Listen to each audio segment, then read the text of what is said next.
Om Swastiastu, Assalamualaikum warahmatullahi wabarakatuh. Shalom, namo buddhaya, salam kebajikan bagi kita semua.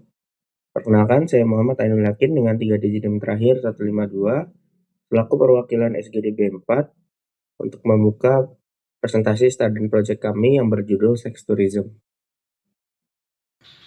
Selamat pagi, siang, atau malam dokter. Perkenalkan, nama saya Kadela Marikmara dengan 3 digit NIM saya 226. Di sini kami SKDB 4 yang berjumlah 12 orang akan memaparkan hasil dari student project kami yang berjudul Sex Tourism. Baik, sebelumnya perkenalkan saya Niputu Najwa Kaila Ramanti dengan 3 digit NIM terakhir 056. Saya izin untuk menjelaskan bab 1 latar belakang dari Sex Tourism. Pariwisata internasional merupakan sektor strategis bagi perekonomian Indonesia, khususnya Bali sebagai destinasi unggulan berbasis budaya dan spiritualitas. Namun, tingginya mobilitas wisatawan memunculkan dampak sosial dan kesehatan seperti berkembangnya fenomena seks tourism. Praktik seks tourism dipengaruhi oleh beberapa hal, misalnya seperti anonimitas sosial, ketimpangan ekonomi, dan persepsi kebebasan perilaku di destinasi wisata. Hal ini juga sering berkaitan dengan perilaku seksual berisiko seperti berganti pasangan dan penggunaan kondom yang tidak konsisten. Studi meta-analisis pada pelancong internasional menunjukkan bahwa perilaku seksual kasual selama perjalanan memiliki prevalensi IMS yang bermakna, dengan infeksi HIV yang tercatat sekitar 2,5% dan gonore sekitar 4,17% pada kelompok tertentu, misalnya seperti MSM atau Men Who Have Sex with Men dan juga backpackers. Seks tourism menjadi ancaman kesehatan masyarakat yang memerlukan upaya pencegahan terpadu berbasis edukasi kesehatan seksual dan juga kebijakan pariwisata berorientasi pada kesehatan publik. Dan selanjutnya akan dilanjutkan oleh rekan saya. Sekian, terima kasih. Perkenalkan, nama saya Kadek Karayana Deva dengan 3 digit NIM terakhir yaitu 032. Di sini saya akan menjelaskan tentang rumusan masalah. Yang pertama, apa definisi dan konsep dari seks tourism? Lalu yang kedua, apa faktor risiko dan determinan seks tourism? Lalu yang ketiga, bagaimana dampak seks tourism terhadap kesehatan? Lalu yang keempat, bagaimana perspektif etika dan hak asasi manusia atau HAM dari seks tourism? Dan yang kelima, bagaimana peran travel medicine dan tenaga kesehatan terhadap seks tourism? Baik, di sini saya izin melanjutkan terkait tujuan dari penulisan, yaitu yang pertama, untuk menjelaskan definisi dan konsep seks tourism. Lalu yang kedua, untuk mengidentifikasi faktor risiko dan determinan dalam seks tourism. Lalu yang ketiga, untuk menganalisis dampak seks tourism terhadap kesehatan. Lalu yang keempat, untuk mengkaji seks tourism dan perspektif etika dan hak asasi manusia. Lalu yang kelima, untuk menjelaskan peran travel medicine dan tenaga kesehatan terhadap seks tourism. Baik, terdapat juga manfaat penulisan. Manfaat teoritis, mengembangkan pemahaman tentang hubungan antara mobilitas wisatawan, perilaku seksual beresiko, dan kejadian infeksi menular seksual atau IMS. Lalu yang kedua, menjadi referensi akademik dalam bidang kesehatan masyarakat, travel medicine, dan pariwisata berkelanjutan. Lalu, selanjutnya terdapat manfaat praktis.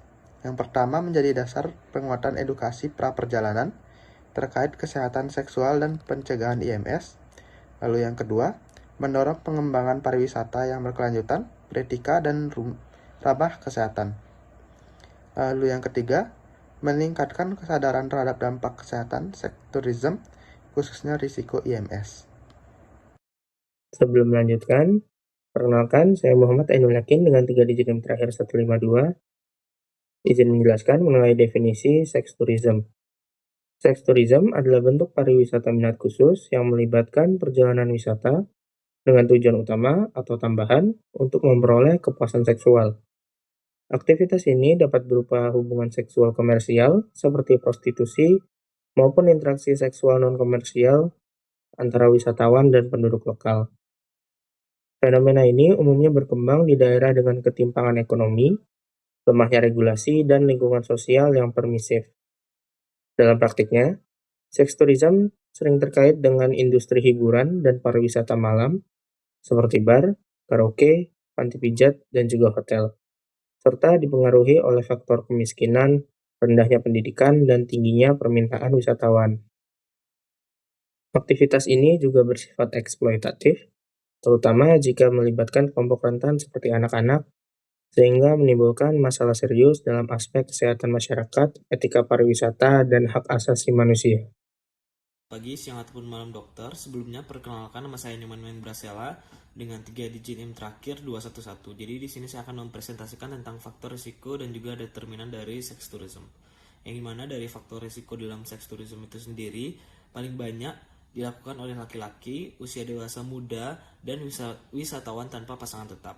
Yang dimana kelompok ini itu cenderung memiliki banyak pasangan seksual, mengonsumsi alkohol ataupun zat adiktif ataupun zat psikoaktif, tidak konsisten menggunakan kondom saat berhubungan seks, dan juga untuk dari faktor-faktor tersebut dapat meningkatkan risiko perilaku seksual berisiko penularan IMS termasuk HIV baik di lokasi wisata maupun setelah kembali ke negara asal. Ini mana pada kelompok MSM, seks tourism berkaitan dengan hubungan seksual anal tanpa kondom, kemudian penggunaan alkohol dan narkotika sebelum ataupun selama melakukan hubungan seksual, dan juga dari poin yang terakhir yaitu risiko IMS ataupun HIV itu meningkat karena kemudian akses pekerja seks, kemudian konsumsi dari zat disinhibitor, kemudian dan juga banyaknya dari pasangan seksual yang tidak dikenal di destinasi wisata. Kemudian dari determinan seks tourism itu sendiri, poin yang pertama adalah dorongan perilaku seks tourism tersebut ataupun determinan seks tourism itu dipengaruhi oleh faktor psikososial dan juga lingkungan selama perjalanan. Kemudian dari risiko terlibatnya seks tourism meningkat itu pada beberapa hal. Yang pertama, perjalanan dengan durasi yang panjang, kemudian wisatawan yang berpergian sendiri ataupun bersama teman, dan juga motivasi dari eksplorasi seksual itu sendiri. Kemudian dari teknologi digital yaitu internet dan juga aplikasi pencari pasangan itu dapat mempermudah dari akses ke pasangan seksual sebelum ataupun saat melakukan perjalanan. Kemudian dari motivasi rekreasional ataupun dan juga pencarian dari sensasi itu memperkuat ekspektasi bahwa seks adalah bagian dari pengalaman wisata. Kemudian yang terakhir adalah norma sosial yang lebih permisif saat liburan itu mendorong dari hubungan seksual kasual ataupun komersial yang mungkin tidak dilakukan di rumah, sehingga meningkatkan risiko perilaku seksual berisiko serta dampaknya bagi kesehatan masyarakat itu sendiri. Baik, sebelum melanjutkan, perkenalkan saya Niko Manjika Letisa Indra Putri Sujana dengan 3 digit NIM terakhir 128. Adapun dampak kesehatan individu akibat seks tourism. Seks tourism berkaitan erat dengan perilaku seksual beresiko seperti hubungan seksual tanpa kondom, konsumsi alkohol atau narkoba sebelum berhubungan seksual, serta memiliki banyak pasangan seksual. Perilaku ini secara langsung meningkatkan risiko terjadinya masalah kesehatan pada individu.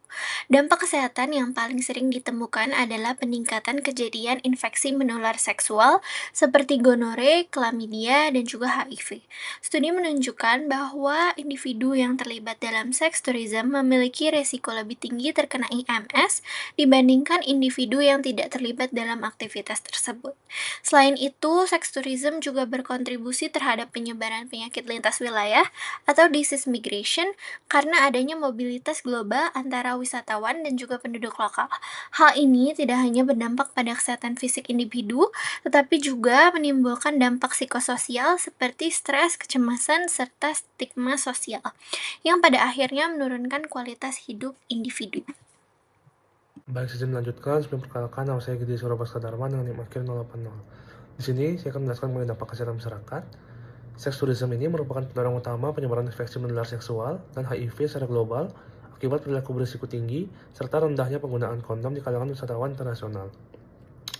Fenomena ini memberikan beban kesehatan fisik dan mental yang berat bagi pekerja seks serta anak-anak yang tereksploitasi, termasuk risiko trauma kronis dan gangguan kesehatan reproduksi.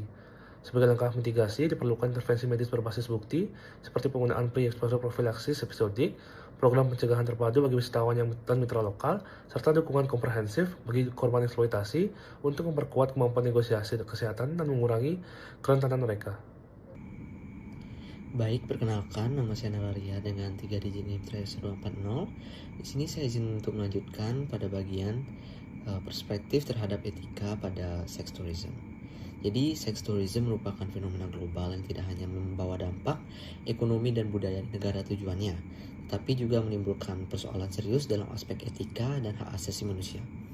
Dalam literatur akademik, seks tourism dipahami sebagai perjalanan yang direncanakan secara sadar untuk memperoleh layanan seksual di luar negeri, yang umumnya itu terjadi di negara berkembang sebagai respons terhadap peminatan dari wisatawan negara yang maju. Nah, fenomena ini mencerminkan adanya relasi kuasa yang timpang antara turis dan masyarakat lokalnya. Ketimpangan ekonomi dan sosial tersebut membuka ruang terjadinya eksploitasi, terutama terhadap kelompok yang rentan.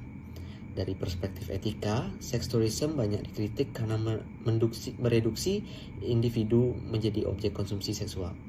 Pendekatan etika deontologis menegaskan bahwa setiap individu memiliki martabat yang tidak boleh diperlakukan semata sebagai alat atau komoditas untuk kepuasan orang lain. Ketika perempuan, anak di bawah umur, dan pekerja migran diposisikan dalam hubungan transaksional yang tidak setara, maka prinsip penghormatan terhadap integritas dan martabat manusia juga telah dilanggar. Baik dokter, perkenalkan, nama saya Abel dengan 3 digit NIM terakhir 195. Pada kesempatan kali ini saya izin melanjutkan terhadap seks tourism dari perspektif hak asasi manusia atau HAM. Seks tourism merupakan isu HAM yang serius karena berkaitan dengan perdagangan manusia dan eksploitasi seksual, terutama terhadap anak yang melanggar hak atas kebebasan, keamanan, dan juga hak anak. Perkembangan teknologi digital memperluas praktik eksploitasi melalui platform daring, sehingga negara asal dan tujuan wisata memiliki kewajiban due diligence untuk mencegahnya. Di sisi lain, pendekatan dekriminalisasi pekerja seks dalam kerangka human security berpotensi mengurangi pelanggaran HAM dan meningkatkan perlindungan meski masih menghadapi tantangan implementasinya. Sekian dari saya, terima kasih. Selamat pagi, siang, sore, atau malam dokter. Perkenalkan, nama saya Kate Natasha dengan 3 digit NIM terakhir 78. Di sini saya izin untuk membahas tentang peran travel medicine dan tenaga kesehatan. Travel medicine membantu mencegah infeksi menular seksual pada wisatawan dengan konsultasi pra-perjalanan yang menilai risiko dan memberi edukasi seks aman, vaksinasi, serta pre-exposure profilaksis atau post-exposure profilaksis, terutama bagi kelompok berisiko tinggi. Meski topik seks sering terabaikan karena hambatan waktu dan kenyamanan, pendekatan pra-perjalanan yang lebih fokus dan personal dapat menurunkan penularan infeksi menular seksual pada wisatawan. Baik, sekian dari saya. Terima kasih. Baik, terima kasih atas kesempatannya. Sebelumnya mohon izin dokter. Perkenalkan, nama saya Asyifa Diunya Paren dengan 3 digit NIM terakhir 008. Izin untuk melanjutkan mengenai penjelasan peran travel medicine dan tenaga kesehatan, di mana tidak hanya berfokus pada pra-perjalanan, tenaga kesehatan juga perlu memperhatikan kesehatan individu selama dan pasca melakukan perjalanan. Selama perjalanan, tenaga kesehatan memiliki peran penting dalam pelayanan klinis yang responsif terhadap risiko kesehatan terkait seks tourism, terutama karena banyak wisatawan melakukan hubungan seksual berisiko saat bepergian. Sebagai contoh, dalam kajian besar Journal of Travel Medicine, diperkirakan sekitar 20-34% pelancong internasional terlibat dalam seks tourism saat bepergian.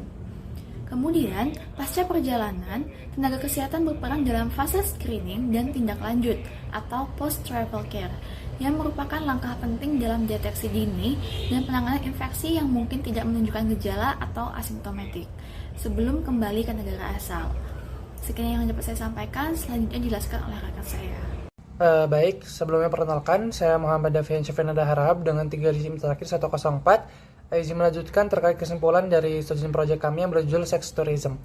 Jadi, seks tourism merupakan bentuk pariwisata minat khusus yang bersifat kompleks dan multidimensional, berakar pada ketimpangan ekonomi, lemahnya regulasi, serta norma sosial yang permisif di destinasi wisata, serta kerap terintegrasi dengan industri pariwisata dan hiburan, sehingga menciptakan relasi kuasa yang timpang antara wisatawan dan juga warga lokal.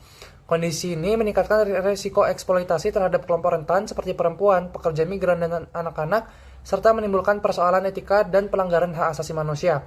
Dari sisi kesehatan, seks tourism mendorong perilaku seksual berisiko termasuk hubungan seksual tanpa kondom, konsumsi alkohol dan zat psikoaktif, serta mobilitas lintas negara yang tinggi sehingga meningkatkan penularan infeksi menular seksual termasuk HIV. Oleh karena itu, peran travel medicine dan tenaga kesehatan menjadi krusial melalui edukasi kesehatan seksual, upaya pencegahan, serta screening dan tindak lanjut pasca perjalanan guna melindungi individu dan mengurangi dampak seks tourism terhadap kesehatan masyarakat dan juga kesehatan global. Baik, terima kasih dokter. Sekian pemaparan kami mengenai SP yang sudah kami buat yang berjudul Sektorism.